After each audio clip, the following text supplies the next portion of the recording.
Vamos a presentar el tema del manejo actual del síndrome de Wolff-Parkinson-White. Y para ello, pues hablaremos de las vías accesorias, evidentemente, ¿no?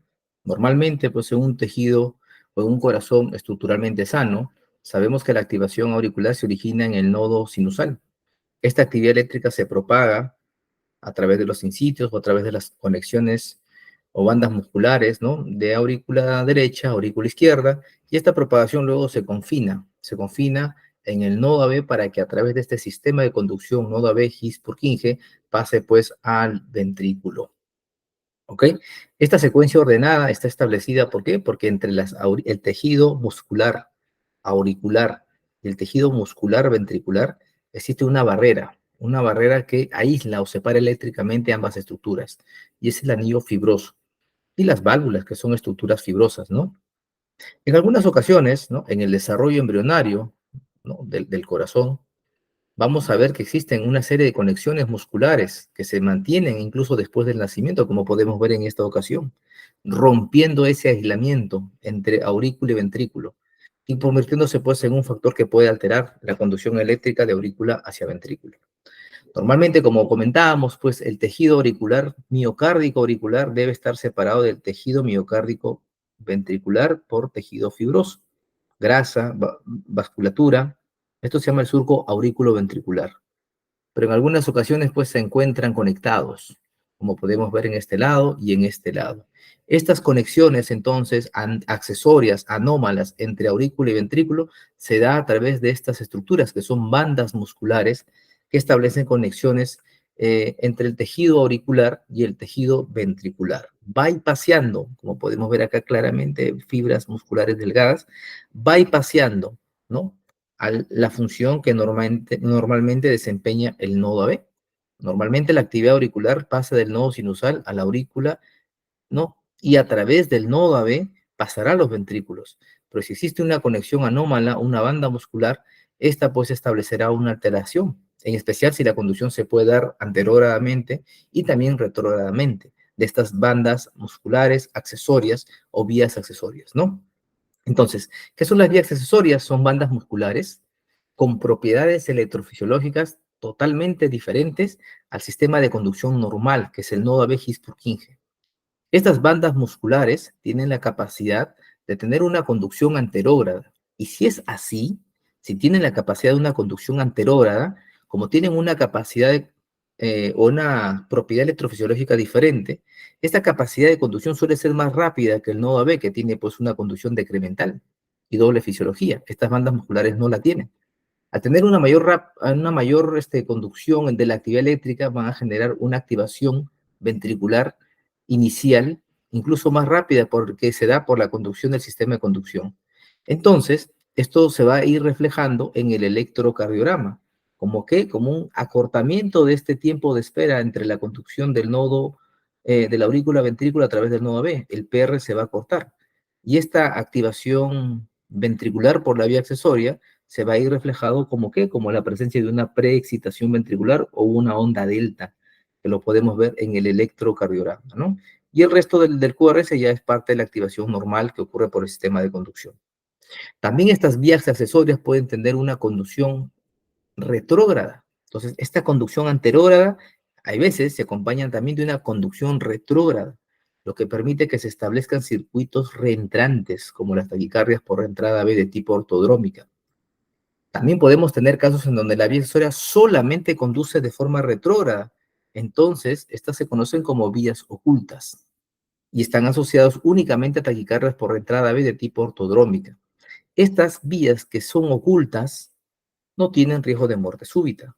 En cambio, las vías accesorias que tienen esta capacidad de conducción anterógrada podrían tener un potencial riesgo de muerte súbita, ojo, ¿no? Estas vías accesorias con conducción anterógrada pueden desencadenar taquicardias de tipo ortodrómica, ¿correcto? Y también taquicardias de tipo antidrómicas, taquicardias por entrada B, que luego iremos analizando, ¿ok? Entonces, las vías accesorias son bandas musculares que establecen una conexión entre el tejido auricular y el tejido ventricular.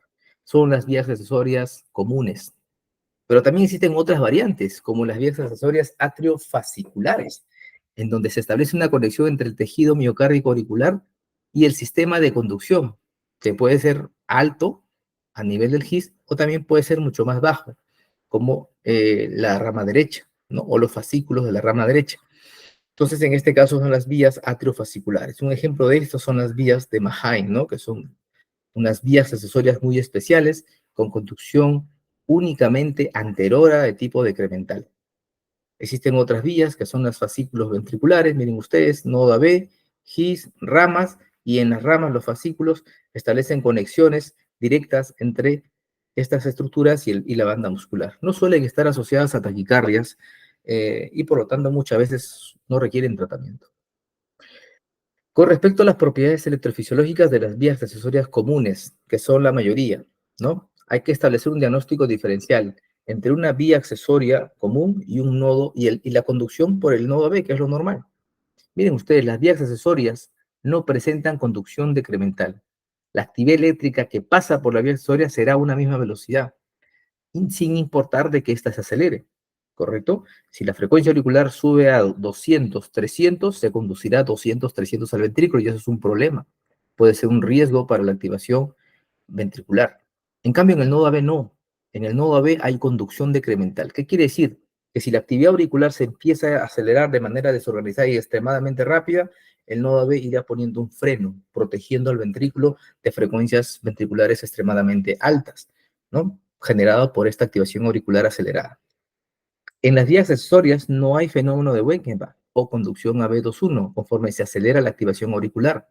En cambio, en el nodo AB sí, justamente esta conducción decremental puede llegar a un punto conocido como punto de Wengenbach, en el cual las activaciones auriculares empiezan a bloquearse, incluso a bloqueo AB21. ¿Esto qué genera? Proteger el ventrículo de actividad auricular extremadamente rápida. Estas vías accesorias tienen mayor velocidad de conducción, es por eso que cuando son anterógradas generarán este patrón de preexcitación ventricular, ¿ok? Estas, en comparación a las vías accesorias, tienen una menor velocidad de conducción. Suelen tener un periodo refractario anterógrado más corto. Pueden tener menos de 300, 250, 200. Evidentemente, cuando es menos de 250, hablan de que esta es una vía accesoria de alto riesgo para muerte súbita. En este caso, el periodo refractario del nodo AB suele ser más largo, más de 300. Bueno, a veces hay nodos AB hiperconductores, ¿no? Pero bueno, suelen tener un periodo refractario más largo, ¿ok? Las vías accesorias no se alteran con la adenosina. En cambio, el nodo AB sí. Es por eso que en las taquicardias por entrada AB, que incluyen vía accesoria y el nodo AB, la adenosina frena la taquicardia porque bloquea el nodo AB y de esa manera detiene el circuito reentrante, ¿ok? Con respecto a la localización de estas bandas musculares que establecen esa conexión entre el tejido auricular y ventricular de forma accesoria anómala, en su gran mayoría son izquierdas, felizmente. Son más fáciles de abordar. Suelen tener una localización anterior, anterolateral, lateral o posterior. En un 25 a un 27% estas vías accesorias pueden ser septales, izquierdas, derechas, ¿no? Y estas vías septales pueden estar cerca al GIS, ¿no? Que felizmente son muy escasas, ¿no? Porque evidentemente tienen un mayor riesgo de mayor complicación de bloquear el nodo B. También pueden ser posteroceptales en un 25%, ¿correcto? Y las vías accesorias derechas pueden ser entre un 13 a un 20% y pueden estar localizadas en cualquier parte de la pared libre, ¿no? Del BD o del anillo tricuspidio, en la parte anterior, lateral, posterior. Muy bien, nosotros usamos entonces algoritmos para poder localizar electrocardiográficamente dónde puede estar localizada esta vía accesoria. Miremos esta imagen, ¿no? Si es que está pues en el lado izquierdo, en la porción septal o en la porción lateral. Tenemos diferentes algoritmos. Uno de ellos es el algoritmo de Arruda, que acá está bien descrito y diferenciado. Y les voy a mostrar una forma muy práctica, ¿no? De poder localizar rápidamente dónde se encuentra la vía accesoria a través de un electrocardiograma evidentemente preexcitado. Es importante tener en cuenta que la capacidad de detección de la ubicación de la vía accesoria va a estar muy relacionado al grado de preexcitación ventricular. Si el electrocardiograma está mínimamente preexcitado, la predecibilidad de cualquier algoritmo es bajo. Si la vía accesoria está bien preexcitada, va a tener un mayor rendimiento, cualquier método diagnóstico. No recomiendo estar recordando algoritmos tan engorrosos que requieren que revisen su celular o alguna tabla que tengan a la mente. Traten de manejar métodos prácticos que les ayuden rápidamente a definir dónde está la localización de la vía accesoria y en base a eso poder dar recomendaciones y sugerir la expectativa de un procedimiento en este grupo de pacientes. ¿Qué recomendamos entonces? 2 pasos, nada más 2 pasos para poder tener esta información. El paso 1 consiste en analizar el plano precordial. Si ustedes tienen un electrocardiograma de 12 derivaciones y está preexcitado, el paso 1 es concentrar su mente en las precordiales y fundamentalmente en B1. Concentren su mente en la derivación B1, ¿ok? Porque si en la derivación B1 ustedes ven que la R es mayor que la S, claramente este es una localización izquierda. La vía accesoria es una vía izquierda y se acabó. No hay más vuelta que dar, ¿ok? Si no se cumple este criterio, la R no es mayor que S, ¿correcto? Les sugiero evaluar la onda delta, ¿correcto? Si la onda delta es negativa o isodifásica, negativa, positiva, y encima la transición es temprana, recuerden que la transición es relativa, ¿ok? Pero es un dato que suma. Si es temprana, antes de B2, pues es una septal, o en B2 es una septal. ¿Ok? Recuerden que esto es lo más importante, ¿ah? ¿Cómo es la onda delta en B1? ¿Negativa o negativa o positiva? Si la onda delta es positiva y la transición es en B2 o después de B2, es una vía derecha. ¿Ok? Recuerden que la transición es relativa. Puede ser que también tenga una onda delta positiva y la transición en B2 y es derecha. ¿Ok? Clave entonces aquí es B1. Primero R mayor que S, izquierda. Si no cumple esto, mire la onda delta. Si es negativo o negativo positivo, septal. Si es positiva la onda delta en B1, es una vía derecha. ¿Ok? Y el paso 2 es irse al plano frontal, de 1, de 2, de 3, ABR, ABL, ABF. Ahí ustedes ya pasan definiendo si la vía era derecha, septal o izquierda. Lo que toca en el plano frontal básicamente es localizar la ubicación más precisa de estas zonas, ¿no? Y ahí tenemos que utilizar el análisis del vector de la onda delta. Tengo que ver cómo es la onda delta en D2, D3 ABF, si es negativa, positiva. ¿Cómo es la onda delta en D1 ABL, positiva, plana?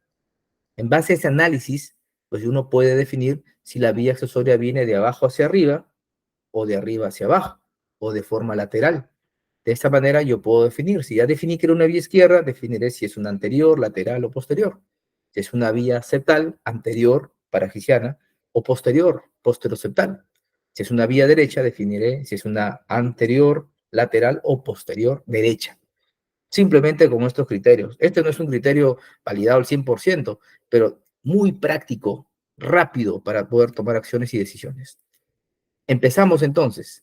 Ejemplos de localización de vías accesorias empleando el electrocardiograma.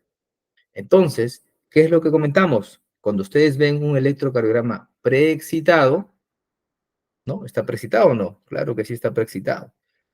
Tenemos que definir, en primer lugar, si la vía accesoria es izquierda, septal o derecha.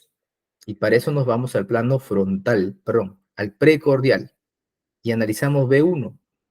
R mayor que S en B1 es izquierda. ¿Se cumple esto? No se cumple. No es una vía izquierda. Muy bien, paso 2. Miremos la onda delta. ¿Cómo es la onda delta aquí? Componente inicial positivo, ¿correcto? Entonces, esto me sugiere que probablemente esta es una vía derecha, ¿ok? La transición es temprana, le dije que la transición es relativa. Y también depende mucho de cuánto hay del componente de la conducción por el nodo AB. Esto no es un electro de una vía muy preexcitada, como pueden verlo. Pero pues hay elementos que nos ayudan a orientar el manejo, ¿ok? Vía derecha. Paso 2, bueno, ¿de dónde viene esa vía derecha? Para eso tengo que ver el vector de la onda delta en el plano frontal. ¿Cómo es en D2? ¿Cómo es D3? ¿Cómo es en ABF? ¿Ok? En D3 vemos una caída negativa, en D2 como medio un poquito negativo, planito, y en D3 como, y en ABF también como plano, ¿no? Entonces, probablemente este viene de la zona, ¿correcto? Hacia la parte de donde viene D3, o sea, debe ser de la región posterior, pero hacia lateral. Debe ser una vía accesoria entonces posterolateral derecha, ¿ok? Es una posibilidad que electrocardiográficamente uno va planteando. Segundo ejemplo, paciente con preexcitación ventricular, esta preexcitación sí es mucho mayor, claramente. Entonces, uno tiene que definir la secuencia de análisis. ¿Cuál es la secuencia de análisis, señores? Vámonos al plano precordial. Nos concentramos en B1, ¿correcto? ¿Y qué tenemos que ver en B1? Pues si la R es mayor que S, ¿no? Evidentemente no es. Por tanto, excluyo una vía izquierda. El siguiente paso es definir cómo es la onda delta. Y la onda delta claramente aquí es negativo, ¿no? Un componente negativo predominante, una mezquita, pero hacia negativo. Una transición temprana nos habla que es una vía septal. El siguiente paso es ver cómo es la activación en inferiores. La delta es negativa en D2, negativa en D3, negativa en ABF, positivo en D1 y ABL. Nos habla de una vía accesoria postero, posteroseptal derecha. Acá tenemos otro ejemplo muy rápido. Paciente con preexcitación ventricular está bien preexcitado. Va a ser más fácil la interpretación. Entonces, para poder localizar la vía accesoria, nos vamos al plano precordial, analizamos V1 y miramos. R mayor que S, evidentemente sí. Es una vía izquierda. Ya no hay nada que analizar. Vía izquierda. Paso 2, miremos cómo es en inferiores. Positivo en D2, positivo en D3, también en ABF, negativo. ABL, negativo en D1, negativo en ABL. Bien negativo en ABL, o sea, viene de arriba hacia abajo. Por eso la onda delta, el vector de la onda delta es negativo ABL, D1, positivo 2, 3 ABF. Esta es una vía izquierda lateral o anterolateral izquierda, ¿correcto? Y así, la interpretación es muy sencilla, señores. A ver, ¿qué les parece este electrocardiograma? Tenemos un electrocardiograma de un paciente en ritmo sinusal con preexcitación ventricular, ¿correcto? Vemos que en D1, ¿correcto? La R no es mayor que S, no es izquierda, pero vemos que la onda delta es predominantemente con tendencia a ser negativo, ¿ok? La transición B3, ¿ok? ¿Qué más vemos acá? Que esta puede ser una vía septal. Adicionalmente, veo que es positiva en D2, D3 ABF. Viene de arriba hacia abajo. Entonces, una vía anteroseptal. Cuidado, puede ser una vía paragiciana. Es importante conocer en el electro, sí, porque pues, cuando informemos al paciente de que es candidato a ablación, la vía accesoria muy probablemente está localizada en una zona cercana al GIS. Por lo tanto, el riesgo de bloqueo pues, va a aumentar un poco más en este grupo de pacientes, ¿no? Por lo tanto, pues la indicación de la ablación tiene que ser muy clara, ¿no? Y el paciente debe ser muy sintomático y muy claro que debe hacerse este procedimiento. Y a su vez, conocer de ese riesgo incrementado que podría tener una vía localizada en esta zona. Sin lugar a duda, con las nuevas tecnologías, los diferentes métodos, pues hemos minimizado el riesgo de complicaciones, pero es importante que el paciente conozca esta probabilidad. Otro ejemplo, paciente en ritmo sinusal y preexcitado, rápido, B1, R mayor que S es una vía izquierda, ¿ok? Mire de 2, mire de 3, mire a BF, mire de 1, mire a BL, ligeramente positivo, viene de abajo, es una vía posterior izquierda, ¿no? Y así, rapidísimo. Este es otro ejemplo más. A ver, paciente preexcitado, R mayor que S en B1 es una vía izquierda, rapidísimo. Miremos 2, 3 ABF, 2 positivo, 3 ligeramente positivo, ABF positivo, ¿correcto? Miremos cómo es de 1, plano ligeramente positivo, ABL ligeramente positivo, ¿no? Pareciera venir una estructura de la parte, a ver, viene positivo de 1, positivo en ABL, 2 recontra positivo, ¿no? Ligeramente negativo en D3, probablemente viene la parte baja, ¿no? Es una vía izquierda posterior. Y así, uno puede ir identificando y sugerir las diferentes localizaciones de la vía accesoria guiada por electrocardiogramas, ¿ok? Es importante, de acuerdo también a la localización, sospechar de ciertas cardiopatías o variantes anatómicas que puede uno encontrar en un paciente. Ejemplo, si yo he definido que esta es una vía accesoria derecha por electrocardiograma, inmediatamente debo pensar qué cardiopatías se asocian a vías accesorias derechas. Un ejemplo clásico es la anomalía de Epstein. Entonces, electrocardiográficamente he identificado una vía derecha, tengo que descartar que no haya anomalía de Epstein. Un ecocardiograma es una herramienta clave para hacer ese diagnóstico o descartar esa probabilidad. En vías accesorias posteroceptales, miren ustedes, hay la presencia de estas anomalías vasculares conocidas como divertículos del seno coronario. A veces estas vías suelen ser más epicárdicas, localizadas en el cuello de este divertículo, y el abordaje es a veces un poquito más complicado. Debemos localizar bien esta estructura y llegar justamente al lugar donde se encuentra la vía accesoria. Mapeamos nosotros toda esta zona y pareciera que está por aquí la vía, pero cuando ingresamos el catéter y llegamos al cuello, encontramos el lugar preciso donde al cauterizar eliminamos la vía. Muchas veces uno piensa que por el electrograma encuentra aquí lo más precoz, cauteriza y nunca se va a la vía.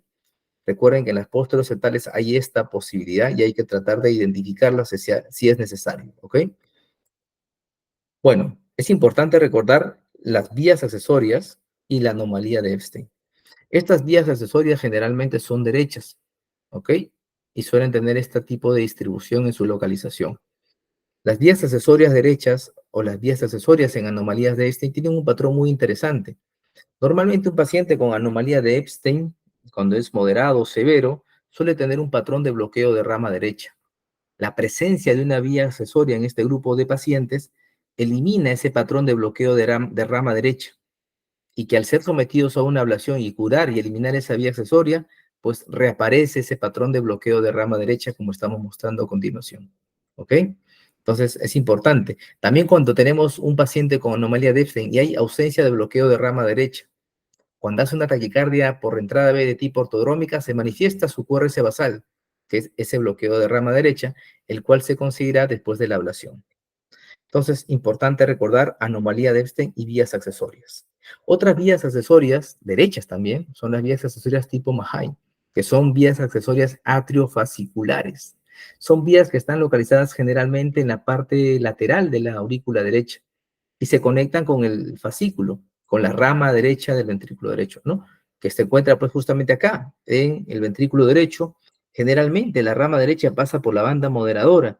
Ahí suele insertarse este fascículo o este haz que tiene una propiedad, solo conducción anterógrada. No tiene conducción retrógrada. Y esta conducción anterógrada es de tipo decremental. Esta vía accesoria tiene un parecido al nodo AB. Se habla de que es un nodo AB accesorio, dicen algunos. Pero bueno, se llama vía accesoria porque es otro camino diferente al nodo AB. Esta vía accesoria que solo tiene conducción anterógrada nunca va a poder hacer una taquicardia de tipo ortodrómica. Puede hacer una taquicardia de tipo antidrómica porque puede conducir anterógradamente por acá, regresar por el nodo AB y formar un circuito reentrante. Estas taquicardias de base o estos ritmos o estos pacientes con vías accesorias tipo Mahain, de base no tienen una precitación clara o casi no la tienen. Más bien suelen tener ausencia de preexcitación, ausencia de onda Q en D1, P5, B6. Normalmente un paciente que no tiene ninguna vía accesoria debería tener esta onda Q. Y el patrón RS en D3. Entonces, las taquicardias tipo Mahain son aquellas que utilizan a la vía accesoria tipo Mahain. Y la única manera de utilizar a la vía accesoria tipo Mahain para hacer una reentrada a una taquicardia es de esta manera. La vía accesoria tipo Mahain conduce únicamente de forma anterógrada. Por lo tanto, la conducción debe ser retrógrada por el sistema de conducción normal, nodo AB. Y así se establece una taquicardia, ¿no? Tipo Mahain.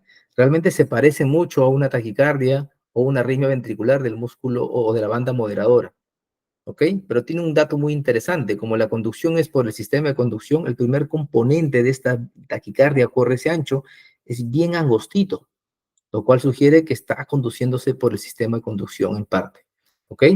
Entonces, el patrón sugerente, ¿no? De un tipo taquicardia o una arritmia de la banda moderadora, pero con un componente inicial muy angosto. El patrón suele ser de bloqueo de rama izquierda. La transición suele ser tardía a partir de B4, B5, B6. El vector suele ser de abajo hacia arriba, hacia la parte izquierda, ¿no? Superior izquierda.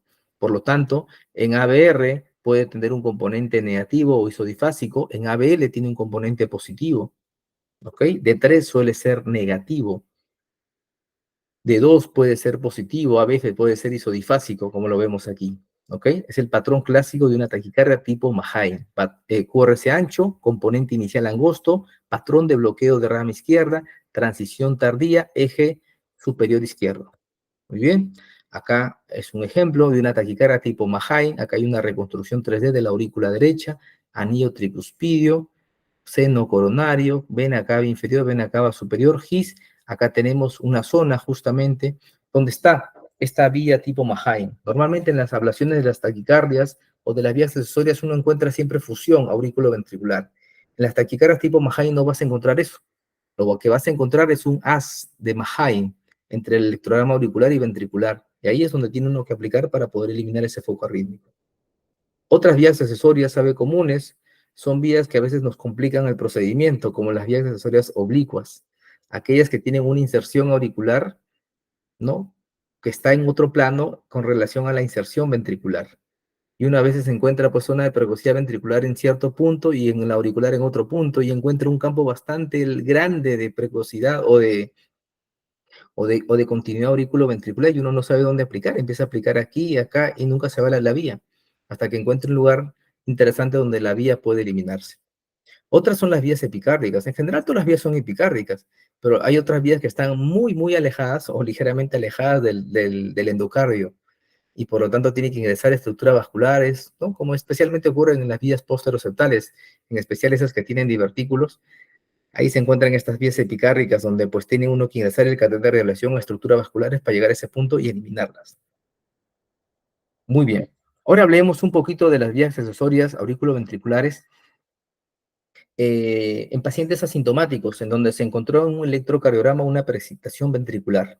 Pacientes que por un chequeo de rutina, chequeo ocupacional, predeportivo, lo que sea, se les tomó un electrocardiograma y, oh sorpresa, el paciente tiene un electrocardiograma anormal, un patrón electrocardiográfico de preexcitación ventricular. Evidentemente, este no es el diagnóstico de Well-Parkinson-White, porque para que hablemos del síndrome de Well-Parkinson-White, este patrón electrocardiográfico debería de acompañarse con episodios de taquicardia supraventriculares, sugerentes clínicamente o documentadas electrocardiográficamente. Cuando eso no ocurre, estamos frente a un patrón de preexcitación ventricular asintomático. Y en ese caso, como esta vía accesoria tiene capacidad de conducción anterógrada, hay que estratificar el riesgo de muerte súbita. Y para ello, pues debemos emplear diferentes métodos, dentro de ellos los métodos no invasivos. Hacer un holter de 24 horas es fundamental, ver si la precipitación es permanente o intermitente, hacer una prueba de esfuerzo para ver si este ritmo de base que está precitado con mayor frecuencia por el ejercicio hace que la precipitación desaparezca o se sostenga. Estos criterios son claves para poder definir el riesgo de muerte súbita en los pacientes. Entonces, en pacientes asintomáticos con precipitación ventricular, la pérdida súbita de la conducción anterógrada por la vía accesoria durante la prueba de esfuerzo identifica pacientes de bajo riesgo para muerte súbita. Eso es lo que antes manejábamos como conceptos. Sin embargo, no necesariamente esto es así. Se ha visto en casos donde pacientes con pérdida de la precipitación durante la prueba de esfuerzo, en un estudio electrofisiológico, su periodo refractario es bajo. Por lo tanto, no necesariamente, ¿no? En especial en menores de 40 años. En pacientes asintomáticos con precipitación, la pérdida súbita de la conducción anterógrada por la vía accesoria durante el EKG o el monitoreo Holter identifica pacientes de alto riesgo. Esto también no necesariamente es así, pero nos ayuda pues a orientar el manejo, ¿no? Si tengo un paciente con precipitación ventricular que es intermitente en el EKG o en el Holter, nos habla que el riesgo no es muy alto. Pero estos criterios de prueba de esfuerzo y de Holter o EKG con precipitación intermitente, tal vez adquieren valor en pacientes mayores de 40 o 50 años. En menores de 40 años, en especial menores de 30 años, es crucial estratificar riesgo de forma invasiva. Hay que hacer un estudio electrofisiológico y hay que establecer el periodo refractario de la vía accesoria, el periodo refractario anterógrado, y ver cuánto es. Si es menor de 250 milisegundos, pues nos habla que este paciente tiene riesgo de muerte súbita e independientemente de síntomas, ¿no? O no síntomas en el paciente, este debe ser tratado, ¿ok? ¿Cómo? A través de una ablación, eliminando esta vía accesoria. De esa manera, pues debemos dar el tratamiento a este grupo de pacientes. ¿En qué otro grupo de pacientes con preexcitación ventricular debemos plantear el tratamiento de la vía accesoria? Independientemente del estudio electrofisiológico, ¿correcto? En pacientes con actividad laboral específica, deportistas o actividad laboral de alto riesgo, pilotos, conductores de buses, camiones u otras actividades de alto riesgo. En ellos debemos considerar la ablación de la vía accesoria. El otro escenario ya es un paciente con síndrome de Wolff-Parkinson-White, o sea, un electrocardiograma con registro o clínica sugerente de taquicardia supraventricular. Y este síndrome de Wolff-Parkinson-White se asocia a ciertas arritmias, como por ejemplo las taquicardias supraventriculares por entrada auriculoventricular ortodrómicas, ¿correcto? En la cual tenemos una taquicardia QRS angosto regular, RP corto, pero más de 90 milisegundos. Muy bien. Estas taquicardias, evidentemente, inicialmente en la fase aguda, se deberán manejar como corresponde y luego, pues, requerirán un tratamiento definitivo, que es la ablación. Hay otras arritmias, taquicardias QRS ancho, regulares, ¿correcto? Que corresponde pues a una taquicardia tipo antidrómica, donde el brazo anterógrado se dará por la vía accesoria y el brazo retrógrado será por el nodo B. Estas taquicardias tienen un QRS bastante ancho y a veces el diagnóstico diferencial con una taquicardia ventricular se convierte en un reto, ¿ok? Son taquicardias de QRS ancho, regulares, su morfología o la morfología de la taquicardia dependerá de dónde está localizada la vía accesoria. Si la vía accesoria es izquierda, adoptará un patrón de bloqueo de rama derecha en ausencia de transición, porque evidentemente la activación de la vía accesoria será desde la base al ápex del ventrículo en el lado izquierdo, ¿no? Si la vía accesoria tiene un patrón de bloqueo de rama izquierda y tiene una transición temprana, sugerirá pues que esta es una vía accesoria derecha. A pesar de esto, el diagnóstico diferencial con taquicardia ventricular es diferente. Pero si nosotros encontramos en una taquicardia QRS ancho, disociación BA, fusión, captura, pues evidentemente el diagnóstico es una taquicardia ventricular. Pero en ausencia de estos datos, como disociación AB, fusión, captura, es complicado el diagnóstico, ¿no? Es fundamental, pues, conocer también un poco la historia del paciente. Si el paciente tiene una taquicardia QRS ancho, y no tiene disociación AB, no hay fusión, no hay captura, y tiene este patrón morfológico y no sé nada de la historia, manéjalo como una taquicardia QRS ancho, en verdad, no es fácil. Pero si tenemos el dato de que el paciente tiene alguna cardiopatía estructural, historia de una enfermedad estructural con sustrato arrítmico, pues pensemos más en TB y no una vía accesoria. En ausencia de estas cardiopatías estructurales, en ausencia de enfermedades, y con mayor razón, si hay historia de preexcitación ventricular, pensemos en una taquicardia por entrada B antidrómica, que como les digo, cuando es patrón de bloqueo de rama derecha no suele tener transición, y cuando es patrón de bloqueo de rama izquierda, la transición suele ser temprana. ¿Ok? Muy bien. Entonces, a pesar de todo ello, el diagnóstico todavía no alcanza a veces y tenemos que manejarla pues como corresponda en la emergencia, ¿no? Muy bien, también podemos ver este tipo de taquicardias en pacientes con síndrome de Wolff-Parkinson-White. Taquicardias QRS ancho, irregulares, ¿no? Que puede corresponder pues a un patrón específico de una taquicardia. Además del patrón de QRS ancho irregular, vemos que la morfología del QRS es cambiante, ¿ok? Y en especial, tiene un componente inicial como un ensanchamiento, como una preexcitación, y hay un cambio en la morfología si es que ésta se acelera, ¿no? El QRS, la duración del QRS varía. Si tengo estos criterios, una taquicardia QRS ancho irregular con variaciones en el ancho del QRS, debo definir la posibilidad de una FA preexcitada, ¿ok? Como vemos en este caso claramente definido, ¿no? Muy bien, en este caso uno tiene que manejarlo de la siguiente manera. Va a depender mucho de la estabilidad hemodinámica.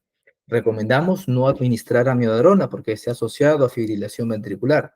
¿Qué recomendamos en estos pacientes? Pues cardiovertirlos eléctricamente, ¿ok? Una cardioversión eléctrica sincronizada. En nuestro medio acá no tenemos pues otra clase de fármacos antirrítmicos. Acá tenemos amiodarona como única opción, pero les he comentado de que no usemos amiodarona en una FA preexcitada. ¿Qué toca? Cardiovertir eléctricamente al paciente, ¿ok? Si está estable, tranquilo, lo sedan, con calma lo cardiovierten. Si está inestable, hay que cardiovertirlo en una. Y de esa manera, pues, definiremos el manejo a largo plazo de este grupo de pacientes, ¿ok? Este grupo de pacientes, como les comento, suele tener indicación de ir a una ablación, salvo que el paciente, pues, no lo desee, ¿no? Donde el manejo será, pues, médico, propafenona, flecainida, en nuestro medio solo propafenona, en ausencia de cardiopatía estructural. Amiodarona, generalmente no hay cardiopatía estructural en este grupo de pacientes, por lo que deberíamos de evitar su uso, salvo excepciones. No, finalmente el tratamiento debe ser la eliminación de esta conexión anómala a través de un estudio electrofisiológico y una ablación mediante radiofrecuencia. Ese es el objetivo que buscamos. En una FA precitada con alto riesgo de muerte súbita, el paciente debe hacerse la ablación sí o sí, idealmente estando hospitalizado. ¿Ok? Entonces, la ablación con radiofrecuencia es un método invasivo, en la cual ingresamos catéteres dentro del corazón y nos ayudamos del electrocardiograma para el abordaje. ¿Recuerdan lo que hicimos al inicio? Los criterios electrocardiográficos nos definen si esta es una vía izquierda, central o derecha. Y en base a eso, nosotros decidimos cómo vamos a abordar al paciente. En el caso de una vía accesoria izquierda, tenemos que emplear el abordaje retroaórtico o el abordaje transeptal, ¿no? Si es una vía accesoria derecha, pues podemos hacerlo por el abordaje venoso femoral utilizando métodos convencionales o, preferentemente en la actualidad, utilizamos navegador 3D, ¿no? En algunas ocasiones es necesario introductores largos para estabilizar el catéter. En algunas ocasiones también es necesario, pues, anestesia general y apnea para poder estabilizar aún más la anatomía cardíaca y poder conseguir el objetivo. Generalmente es un procedimiento rápido, ¿no? Pero a veces tenemos que dar paso a paso para poder eliminar este foco arrítmico. Estos suelen ser procedimientos seguros, tasa de éxito más del 95% y complicaciones menores al 1%. Como les comentaba, en ausencia de accesos femorales, ¿no? Podemos optar por el abordaje transcendental. Algunos grupos lo hacen incluso como de primera opción. Nosotros lo hacemos si en caso no podemos hacer el abordaje transeptal por alguna razón, ¿no? O fallamos por el abordaje transeptal y buscamos este abordaje como paso siguiente. Para concluir mi presentación, las vías accesorias son bandas musculares con propiedades electrofisiológicas peculiares, estableciendo una conexión uni o bidireccional capaz de sostener una taquicardia por entrada B, incluso puede tener un potencial riesgo de muerte súbita si tiene un periodo refractorio anterógrado menor de 200 milisegundos. La muerte súbita puede ser el primer síntoma en el Wolff-Parkinson-White o en un paciente con preexcitación ventricular, en donde los criterios no invasivos como prueba de esfuerzo, Holter, donde muestran que la preexcitación es intermitente, tal vez puede aplicarse o puede ser suficiente en mayores de 40 o 50 años. Sin embargo, en menores de 40, en especial menores de 30 años, no alcanza y es necesario justamente métodos invasivos para establecer el periodo refractario anterógrado de la vía para considerar la eliminación de este foco arrítmico. El tratamiento de elección, en caso pues tengamos ya un diagnóstico de un síndrome de Wolff-Parkinson-White, el paciente ha tenido síntomas taquicardias, es la ablación con radiofrecuencia. Ese es el tratamiento de elección. No son los fármacos, señores. El tratamiento del Wolff es eliminar la vía accesoria y eso lo hacemos con la ablación. En pacientes con preexcitación asintomáticos, menores de 35 o 40 años, hay que hacer estratificación invasiva, no alcanza la no invasiva. Y pacientes asintomáticos con criterios de alto riesgo para muerte súbita tienen indicación de ablación con radiofrecuencia, al igual que en los que hacen actividad de alto riesgo, deportistas, pilotos, choferes u otra actividad de alto riesgo. ¿Ok? Pacientes con FA precitada de alto riesgo tienen indicación de ablación incluso hospitalizados. Y la ablación con radiofrecuencia es el método invasivo eficaz y seguro para curar definitivamente a nuestros pacientes con preexcitación ventricular o síndrome de Wolff-Parkinson-White. Muy bien, con eso terminamos nuestra presentación. Muchísimas gracias por su atención.